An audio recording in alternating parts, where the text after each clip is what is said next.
संसार में ऐसा कोई भी व्यक्ति नहीं है। पीछे तक आवाज जा रही है? हाँ जी, हाँ यदि जी। थोड़ा और खिसक कर आ जाए ना आवाज नहीं, साफ साफ। एकदम साफ आ रही है, पूरी क्लियर आ रही है। इसी को वेद में कहा गया है कि हिरण्येन पात्रेण सत्यस अभितम मुखम। सोने के बर्तन में सत्य छिपा हुआ है। हे परमात्मा, तो उस बर्तन के द्वार को खोल दो जिससे कि मैं सत्य पा सकूं। सत्य क्या है? परमात्मा। ये संसार क्या है? सोने का बर्तन है। सोने का बर्तन देखने में तो कितना अच्छा लगता है, कितना कीमती होता है। मनुष्य इसी को सत्य समझ लेता है। जो सत्य नहीं है उसको सत्य मान बैठता है। अब ऊंचे ऊंचे भवनों में आप देखिए, सब भौतिक दृष्टि खुशहाल लोग दिख रहे हैं, लेकिन अकेले में उनसे पूछिए, उनके भी मन में कोई पीड़ा होगी। शांति के लिए वो भी भटक रहे हैं। समस्याओं से कोई पार नहीं पा पाया है। इस दुनिया में कोई भी चक्रवर्ती राजा भी होगा जो सारी पृथ्वी का अकेले मालिक होगा। सारी पृथ्वी, जितने देश हैं, सबका हेड एक ही व्यक्ति को बना दिया जाए तो भी वो दुखों से पार नहीं हो सकता। ऋषि ने क्या कहा है? यदि मनुष्य इतना बुद्धिमान हो जाए कि आकाश को चमड़े की तरह लपेट ले। आकाश तो सूक्ष्म है, उसको तो लपेटा ही नहीं जा सकता। यदा चर्मोत आकाशम वेष्टिष्यन्ति मानवा। चमड़े को आकाश की तरह लपेटने की भी बुद्धि आ जाए मनुष्य में, तो भी जब तक वह सच्चिदानंद परमात्मा को नहीं जान लेता कि कहाँ है परमात्मा, कैसा है परमात्मा, तब तक उसके दुखों का अंत होने वाला नहीं है। अमेरिका के राष्ट्रपति से जाकर पूछिए कि आप सुखी हो, वो भी कहेंगे कि नहीं दुखी हूँ। जो दुनिया का सबसे अमीर होगा वो भी किसी न किसी दुख से पीड़ित होगा, क्योंकि रोग, शोक, बुढ़ापा और मृत्यु चारों एक हर साल हर समय उसका पीछा कर रहे हैं। मृत्यु हर पल पीछे मनुष्य के दौड़ रही है, लेकिन मनुष्य को नहीं पता कि शरीर पैदा हुआ है तो नष्ट होगा। इसमें सबसे बड़ी भूमिका क्या होती है? मनुष्य को आनंदमय बनाने की, अध्यात्म की। अध्यात्म का वह अर्थ नहीं है जो जैसा कि आप लोग देखते हैं कि मंदिर में गए, मत्था टेक लिया, प्रसाद चढ़ा दिया, ये तो औपचारिकता है। परमात्मा कहाँ मिलेगा आपको? आपके हृदय मंदिर में मिलेगा। मनुष्य मंदिर बनाता है, उसमें किसी की प्रतिमा स्थापित कर देता है अपने अपने भावों के अनुसार, लेकिन परमात्मा ने उसके हृदय में अपना वास्तविक मंदिर बना रखा है। मनुष्य तो मूर्तियों को बनाता है, लेकिन परमात्मा ने जिन मूर्तियों को बनाया है उनके अंदर स्वयं उसके हृदय में उसकी स्थिति है। लेकिन कब वो प्राप्त होता है? जब बाहर के नेत्रों को बंद कर लिया और आत्मा के नेत्रों को खोला जाए, तब उसका दर्शन होता है। और उसको पाने के बाद कुछ भी पाना शेष नहीं रह जाता। उसको देख लेने के बाद कुछ देखने की इच्छा नहीं रहती। क्यों? क्योंकि उससे जैसा कोई निकट भी नहीं है, उससे ज्यादा कोई सुंदर भी नहीं है। प्राणनाथ जी की वाणी कहती है कि अंदर पर्दा उड़ाइया तो भी न बदलिया। पर्दा किसको कहते हैं? अज्ञानता के पर्दे को। आपने हमारी आत्मा के ऊपर जो अज्ञानता का पर्दा पड़ा हुआ है, आपने अपने वाणी के प्रकाश से हटा दिया। ज्ञान क्या कहता है? सत्य को दर्शाता है, लक्ष्य को दर्शाता है, और प्रेम लक्ष्य को प्राप्त कराता है। मनुष्य के जीवन में दो सबसे बड़ी अनमोल वस्तुएं हैं, ज्ञान और प्रेम। ज्ञान के बिना मनुष्य पशु के समान है। अब देखिए, मनुष्य में और पशु पक्षी में क्या अंतर है? इतना ही अंतर है कि मनुष्य के पास बुद्धि है स्वयं को जानने की, उस पक्षी के पास स्वयं को जानने की बुद्धि नहीं है। वह वंश वृद्धि कर सकता है, कैसे बढ़िया से खाएं, रहने पीने के बारे में सोच सकता है। यदि मानव तन पाकर हम भी केवल यही करें तो हमारे में उनमें कुछ भी अंतर नहीं रहेगा। आप फ्लाइट में पैसा देकर के उड़ते हैं, पक्षी बिना पैसे खर्च किए ऐसे उड़ते हैं। आप अच्छे अच्छे महंगे फल खरीद कर खाते हैं, वो पक्षी जो है ऐसे खा लेते हैं। आप स्टीमर में यात्रा करते हैं, मछलियाँ ऐसे ही यात्रा करती हैं।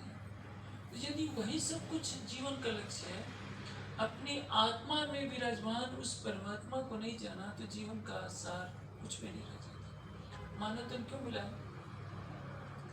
संसार में देखिए अनंत प्राणी रहते हैं। अनंत प्राणियों में केवल मनुष्य जीवन की महत्ता है कि वो सोच सकता है कि मैं कौन हूँ, कहाँ से आया हूँ, मेरा निश्चय क्या है। क्योंकि ये जो शरीर पैदा हुआ है ये तो पैदा हुआ है, ये पहले नहीं था। और शरीर जब मेरा पैदा नहीं हुआ तो तब भी मैं था। और शरीर के नष्ट हो जाने के बाद, स्मशान में जला देने के बाद भी मेरा शरीर तो नष्ट हो जाएगा, लेकिन मैं नष्ट नहीं हूँ। यह बोध हो जाए कि मैं अनादि हूँ, अनंत सच्चिदानंद परब्रह्म के आनंद की लहर हूँ, उसके साथ मेरा शाश्वत संबंध है। ऐसा संबंध जो कभी टूटता नहीं है। जैसे समुद्र कितना भी शक्तिशाली हो जाए, अपनी लहरों को अपने से निकाल नहीं सकता। शक्कर अपनी मिठास को नहीं छोड़ सकती। चंद्रमा अपनी शीतल किरणों का परित्याग नहीं कर सकता। फल अपनी मिठास को नहीं छोड़ सकते, फूल सुगंध को नहीं छोड़ सकते। तो जो सच्चिदानंद परमात्मा है उससे हमारी आत्मा का कभी वियोग नहीं होता। एक आभास करना होता है कि वो सच्चिदानंद परमात्मा कहाँ है, कैसा है। आप देखते हैं सारे संसार में गली गली में मंदिर बने होते हैं, मस्जिदें बनी होती हैं, गिरजाघर बने होते हैं, गुरुद्वारे बने होते हैं। मनुष्य वहाँ जाता है, सिर झुकाता है, परमात्मा को पाने की चेष्टा करता है, लेकिन वास्तविक ज्ञान न होने से भटकता फिरता है। वो जान नहीं पाता कि मेरे जीवन का वास्तविक लक्ष्य क्या है और मुझे करना क्या है। इसे प्रहलाद जी की वाणी क्या कहती है? अंदर पर्दा उड़ाया तो भी न बदल्या हाल, नकश न मिट्यो मोह मुल्को ताते नचरे न जुआ। परमात्मा का दर्शन क्यों नहीं होता?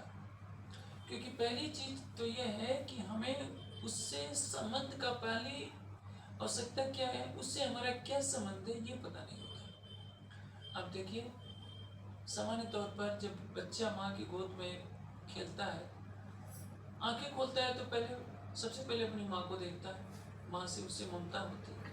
पिता को देखता है, भाई बंधुओं को देखता है, उससे लगाव होता है। जैसे जैसे बढ़ता जाता है उसकी बुद्धि विकसित होती जाती है, वो ग्रंथों को पढ़ता है, गुरुजनों से ज्ञान प्राप्त करता है, फिर वो देखता है कि इन रिश्तों से भी परे तो कोई है।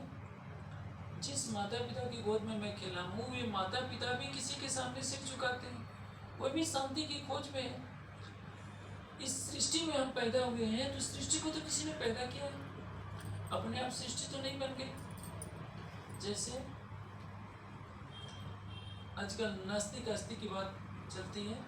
आस्तिक किसको कहते हैं? जो यह मानता है कि परमात्मा है। नास्तिक किसको कहते हैं? जो ये कहता है कि परमात्मा नहीं है।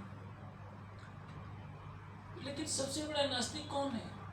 जो भले ही कितना मंदिर में पूजा पाठ करता हो, लेकिन वह सोचता है कि परमात्मा तो केवल मंदिर में ही बैठा है, तो नास्तिक है। आस्तिक कौन है? जो सर्वत्र परमात्मा की अनुभूति करे। हम लोहे के 7 दरवाजों के अंदर भी कुछ गलत करें तो सोचे कि नहीं, परमात्मा हमको देख रहा है, तो हम सच्चे आस्तिक हैं। और यदि हमने परमात्मा को कहीं बांध दिया कि इस मस्जिद में है, इस मंदिर में है, इस गिरजाघर है, गुरुद्वारे में है, तो ये हमारा भ्रम है। हमारे हृदय में जो बसा हुआ है, हमारे मन मंदिर में बसता है, लेकिन हमारे ऊपर एक आवरण है। जैसे आप बंगलोर महानगर में रह रहे हैं, आप 5,000 का नोट अपने पॉकेट में रख करके चल देते हैं, लेकिन भूल जाते हैं रास्ते में कि मैंने 5,000 का नोट रखा था। आप वापस लौटने की कोशिश करते हैं कि मुझे अमुक वस्तु खरीदनी थी, पैसा तो मैं घर रखा आया हूँ। आप आधे रास्ते आते हैं, फिर आपका हाथ आपके पॉकेट में जाता है, वो आपको पैसे मिल जाते हैं। आप सोचते हैं कि पैसा तो मेरे पास था, लेकिन मुझे पता नहीं था। बस ये कहानी है। हमारे अंदर जो चेतना है, वह चेतना अपने अंदर बैठे हुए उस सर्वशक्तिमान सकल गुण निधान परमात्मा को नहीं देखती। हम किसको देखते हैं? हमारी आंखें शरीर को देखती हैं, संसार को देखती हैं। परमात्मा कौन है? जिसकी शक्ति से आंखें देखती हैं। आंखें जिसको देखती हैं वो परमात्मा नहीं है, जिसकी शक्ति से आंखें देखती हैं वही परमात्मा है। तो यह देखिए, हमारा जीव शरीर में है तो हमारी सारी इंद्रियां काम कर रही हैं, आँख है, कान है, नासिका है, सब कुछ है। जीव निकल जाएगा तो क्या होगा? इसी शरीर को जला दिया जाएगा। इस शरीर की कोई कीमत नहीं रह जाती। लेकिन यही शरीर यदि परमात्मा की तरफ कदम बढ़ाता है तो अपने हृदय में बैठे हुए इस सृष्टि के नियंता, इस सृष्टि का पालन करने वाले उस सर्वशक्तिमान परमात्मा को जान लेता है, जिसके अंदर अनंत आनंद है, अनंत प्रेम है, अनंत एकरूपता है, अनंत सौंदर्य है। उससे अधिक निकट कोई भी नहीं, उससे अधिक हमसे ज्यादा कोई प्रेम भी करने वाला नहीं, और उससे अधिक कोई सुंदर भी नहीं है। मनुष्य किसके पीछे भागता है? जो उसके मन को अच्छा लगता है। हम प्रतिदिन नई नई वस्तुएं क्यों खाते हैं? जीवा को अधिक से अधिक स्वाद चाहिए, आंखों को सुंदर रूप देखने की इच्छा होती है, त्वचा को कोमल स्पर्श की इच्छा होती है, नासिका को सुगंध की इच्छा होती है, और कान मधुर ध्वनि सुनना चाहते हैं। दुनिया के सारे धन का मालिक बना दिया जाए तो बस 5 इंद्रियों से या 5 तरह का सुख पा सकते हैं, छठवां सुख इसमें नहीं मिलेगा। हाँ, लेकिन ये क्या है? ये इंद्रियों का सुख है, मन का सुख है, वो थोड़ी देर के लिए। गुरु नानक देव जी ने कहा है कि नाम खुमारी नानका चढ़े रही दिन। नाम की खुमारी, नाम की खुमारी का अर्थ क्या होता है? परमात्मा के प्रेम का नशा ऐसा होता है जो कभी मिटता नहीं है। राजकुमार सिद्धार्थ एक राजकुमार है, लेकिन उनको संसार का सुख नहीं चाहिए। उन्होंने देखा कि मैं बूढ़ा हो जाऊंगा तो फिर ये राजपाट लेकर मैं क्या करूंगा। उनको ऐसा लगता है कि मैं मर जाऊंगा, फिर उनके अंदर वैराग्य पैदा होता है। वे एक बूढ़े व्यक्ति को देखते हैं, मरे हुए को देखते हैं, बीमार व्यक्ति को देखते हैं, तो मन में सोचने लगते हैं कि मरना ही है, बूढ़ा ही होना है, बीमार ही पड़ना है, दुखी ही होना है, तो ये सब राजपाट तो सब व्यर्थ है। और वे घर छोड़ करके संन्यास लेते हैं, स्वयं को जानने के लिए कि मैं कौन हूँ। जीवन का सबसे बड़ा प्रश्न होता है, मेरा निज स्वरूप क्या है, मैं कहाँ से आया हूँ, शरीर के नष्ट होने के बाद मुझे कहाँ जाना है। यदि यह पता चलता है कि परमात्मा से हमारा कैसा संबंध है कि संबंध मूल को मैं तो पापल छोड़, उससे हमारा ऐसा संबंध है कि हम एक पल के चौथाई हिस्से के बराबर, 1 सेकंड के लिए भी उस परमात्मा से अलग नहीं हो सकते हैं, यदि ज्ञान का प्रकाश मिल जाए। और यदि ज्ञान का प्रकाश नहीं मिलता तो आप इस बंगलोर महानगरी में देखिए, किसी भी नगर में देखिए, ऊपर से दिखता है कितना सुख है, कि सुख तो है, शांति नहीं है। सुख और आनंद में क्या अंतर होता है? सुख मन का विषय है। जैसे आज से 100 साल पहले,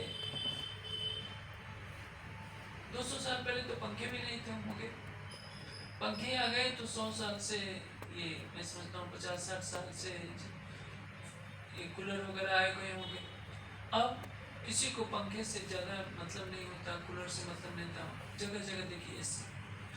तो ये समय के प्रभाव में मनुष्य जितना सुखों की तरफ भागता है, पहले हाथ से, आज से 300 साल पहले गर्मी होती तो क्या करते थे? हाथ से पंखे चलते थे, सुविधाएं बढ़े, पंखे आ गए विद्युत से चलने वाले, और चाहना हुई कूलर आ गए। कूलर भी अच्छे नहीं लगते, अब हर व्यक्ति को एसी चाहिए, एसी में भी रिमोट से बंद करना, चलाना। लेकिन इससे भी क्या शांति मिली? नहीं। पहले लोग पैदल चलते थे, बैलगाड़ियों पर चलते थे। मनुष्य आज देखिए कि फ्लाइट से जाता है, अच्छी अच्छी कारों में घूमता है, लेकिन मन में शांति नहीं।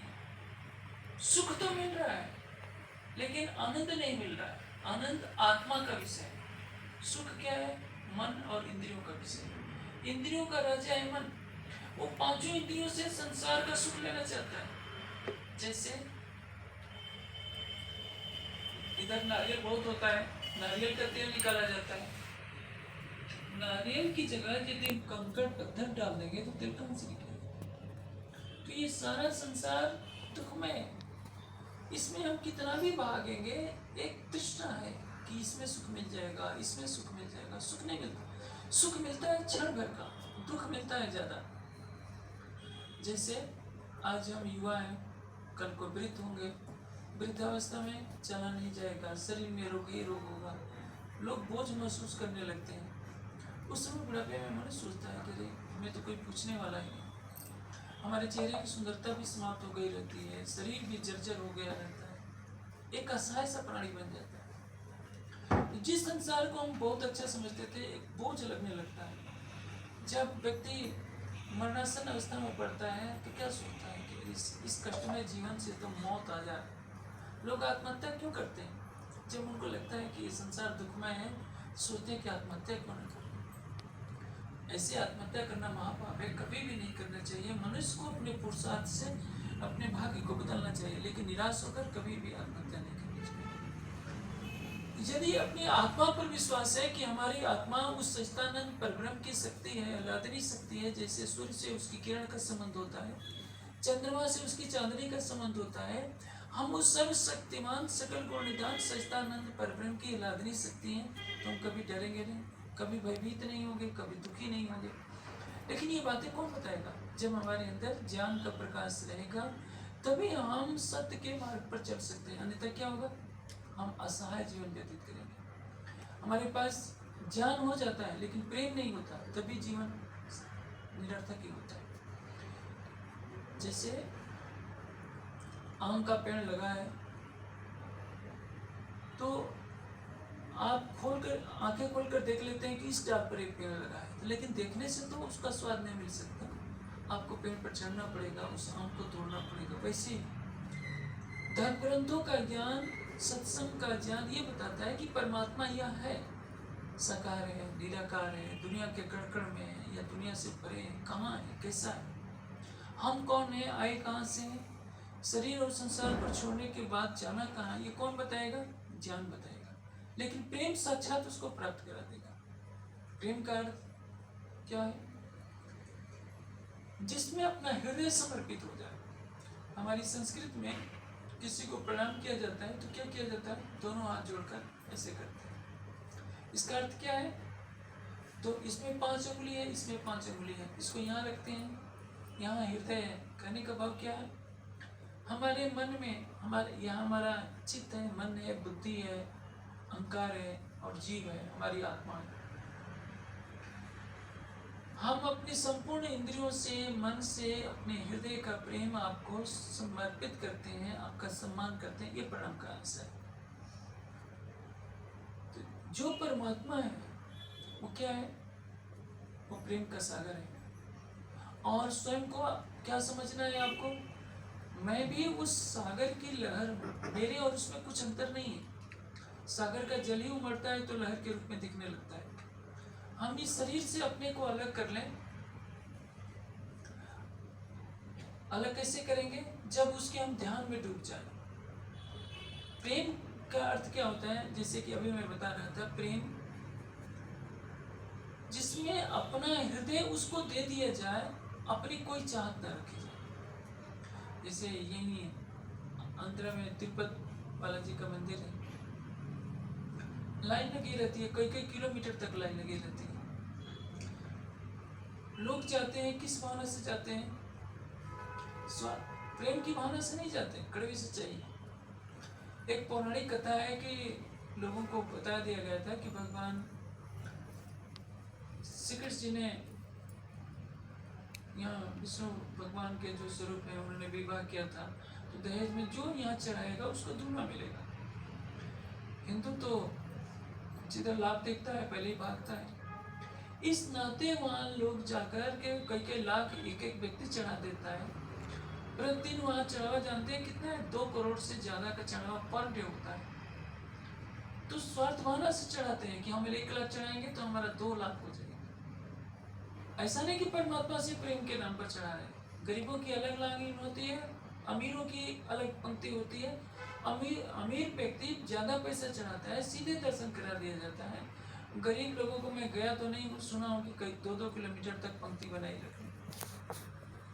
यदि भगवान के मंदिर में भी भेदभाव हो पैसे के आधार पर तो ये तो अच्छी बात नहीं है।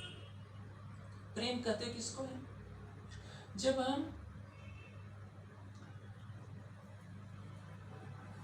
उसके ध्यान में खो जाए। ध्यान का अर्थ क्या होता है?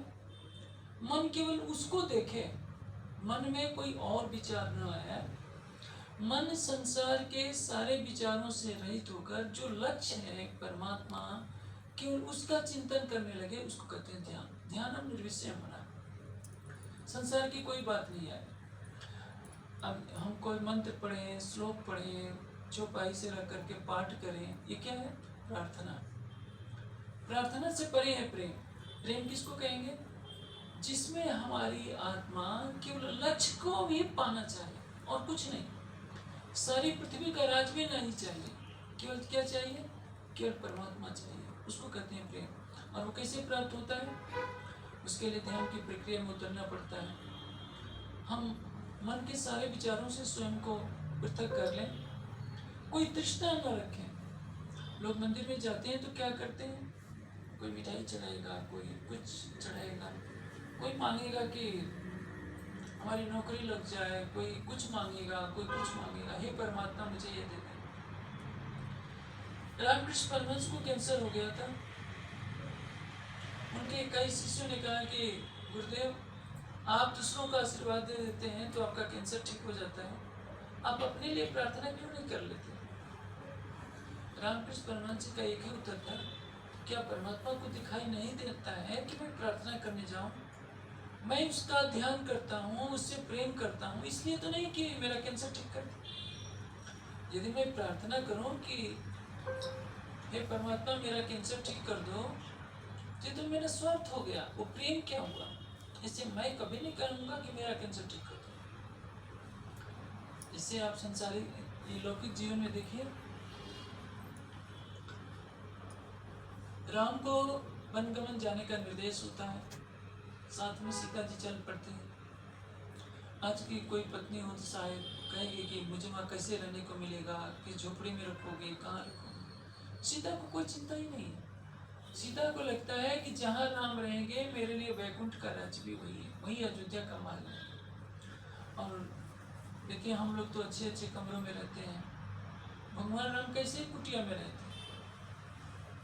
पर्णकुटी की कुटिया, पत्तों की कुटिया है, घास फूस की झोपड़ी बनाकर, उसमें पंखे भी नहीं। मच्छर तो उसमें भी होंगे, ऐसा तो नहीं है कि मच्छर नहीं काटते होंगे। गर्मी सर्दी उसमें भी लगती होगी।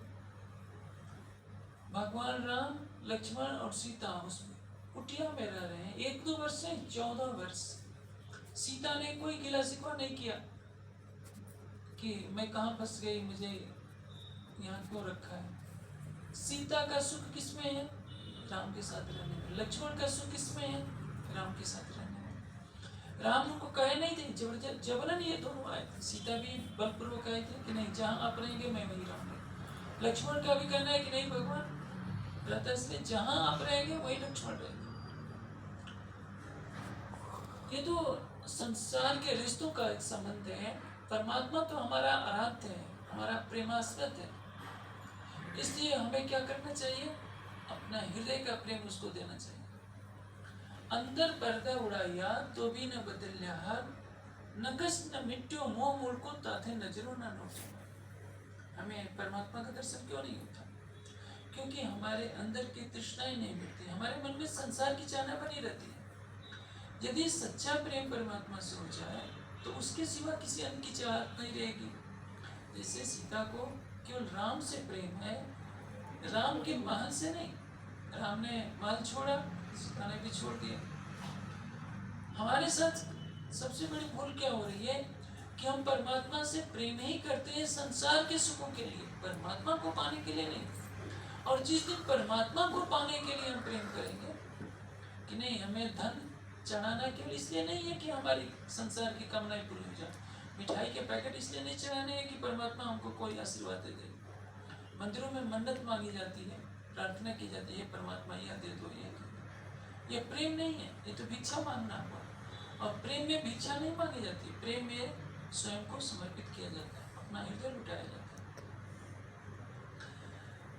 ये उपनिषदों में, तैत्तिरीय उपनिषद में, बृहदारण्यक उपनिषद में एक तुलना की गई है कि ब्रह्मानंद में और संसार के सुख में कितना अंतर है। तो करोड़ों अरबों गुना नहीं, संख महासंख गुना, अरब गुना, खरब गुना, तो बहुत छोटी सी संख्या आती है। यदि पूरी पृथ्वी को का राज्य किसी को दे दिया जाए, युवावस्था हो, धन की कोई कमी न हो, सारी पृथ्वी का धन एक व्यक्ति को दे दिया जाए, तो उसका जो सुख होता है उसका अरबों खरबों गुना परमात्मा के एक पल के प्रेम के आनंद में होता है। लेकिन क्या होता है, हर कोई बाहर की तरफ देखता है। जैसे हिमालय में एक योगी बैठा है, आपने पौराणिक देखा होगा, रूपों में भगवान शिव को देखा होगा, कैलाश की गुफा में बैठे हैं, ध्यान कर रहे हैं। उनको क्या चाहिए? कुछ नहीं चाहिए। आज एक राष्ट्रपति बनता है, कोई प्राइम मिनिस्टर बनता है, तो उसको आने जाने के लिए अच्छे वाहन चाहिए, अच्छे भोज्य पदार्थों की व्यवस्था की जाती है, खाने पीने की सारी सुख सुविधाएं जुटाई जाती है। भगवान शिव को क्या चाहिए? कुछ नहीं। कमर में एक वस्त्र लपेटे हैं, बागुंबर, और ध्यान में बैठे हैं। किसको पाने के लिए? उस सर्वशक्तिमान परमात्मा को पाने के लिए। जो बड़े बड़े योगी महात्मा हैं, गुफाओं में बैठे हैं ध्यान के लिए, किस लिए? क्योंकि उस परमात्मा का हमें साक्षात्कार चाहिए, दर्शन चाहिए, जिसके एक पल के आनंद में अनंत ब्रह्मांडों का राज्य भी फीका पड़ जाता है। और यदि ज्ञान नहीं होता तो मनुष्य जीवन भर भागता रहता है। उसके तृष्णाओं की कभी शांति नहीं होती। जिसके पास 50 लाख हो गए, वो सोचेगा कि 50 करोड़ हो जाते तो कितना अच्छा होता। 50 करोड़ हो जाते, सोचता है कि 10-20 अरब हो जाते तो कितना अच्छा होता। तृष्णाओं की कोई सीमा नहीं है। इसलिए सुख और शांति, शाश्वत शांति किसके पास है? उस सच्चिदानंद परमात्मा। शाश्वत प्रेम किसके पास है? उस सच्चिदानंद परमात्मा के पास है। और आनंद भी किसके पास होगा? उसी परमात्मा के पास। तो जीवन का सर्वोपरि लक्ष्य क्या होना चाहिए? हम उस सच्चिदानंद परमात्मा को जाने, उसको देखें, वो कौन है, कहाँ है, कैसा है, और उसको पाने का मार्ग है। मानव जीवन बहुमूल्य है। बाह्य रूप से देखिए तो क्या होता है, हमारी उम्र क्या है? हमें लगता है कि हमारी उम्र 100 साल है। आजकल तो 100 साल तक बहुत कम लोग जा पाते हैं। 100 साल में यदि हम प्रतिदिन 6 घंटा सोते हैं तो 25 वर्ष तो हमारे सोने में चले जाते हैं। 25 वर्ष जीवन के बचपन में खेलते गुजरते, अध्ययन करते बीत जाता है। बच्चा क्या है हमारे पास?